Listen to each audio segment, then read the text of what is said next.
எதுவும் பண்ணல. இதுல வந்து லிஸ்ட்ல இருக்கு, அதுக்கு மார்க் போடணும். அதை பத்தி அவங்க கேட்கலாம். சரியா? ஃபர்ஸ்ட் ஒண்ணு, நீட் தேர்வு விலக்கு பண்ணல.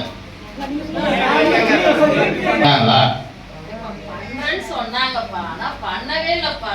நாங்களும் நம்பி 4 வருஷமா ஏமாந்ததுதான் மிச்சம்.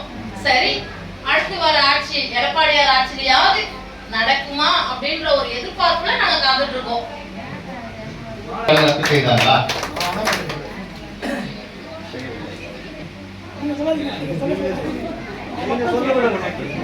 மாதந்தோறும் மின் கட்டணம் செலுத்தணும்னு சொன்னாங்க, நான் செலுத்தல. அதுக்கு நீ பதில் சொன்ன. இங்க இருக்க அக்கா தங்கச்சி எல்லாருமே எவ்வளவு வயசுல பெரியவங்க தான். கட்டணம் எவ்வளவு வந்திருக்குன்னு சொல்லுங்க. மின் கட்டணம்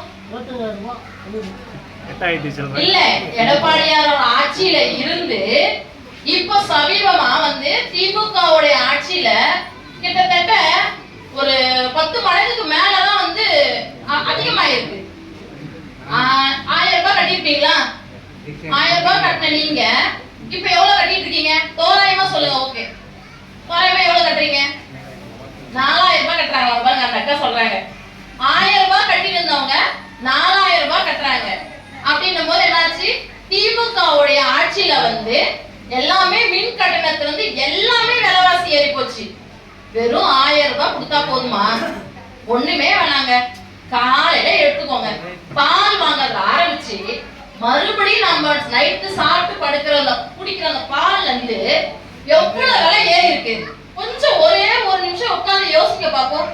பால் விலை, காய்கறி விலை, கரண்ட் விலை எவ்வளவு ஏறி இருக்குங்க. எங்களால முடியல. தயவு செஞ்சு சொல்றேன், உங்களெல்லாம் ஒருத்தியா இருந்து நான் உங்ககிட்ட கேட்கிறேன், 2026ல அண்ணன் எடப்பாடியோட ஆட்சி அமைஞ்சதுன்னா நமக்கெல்லாம் ஒரு விடிவு காலம் வரும்.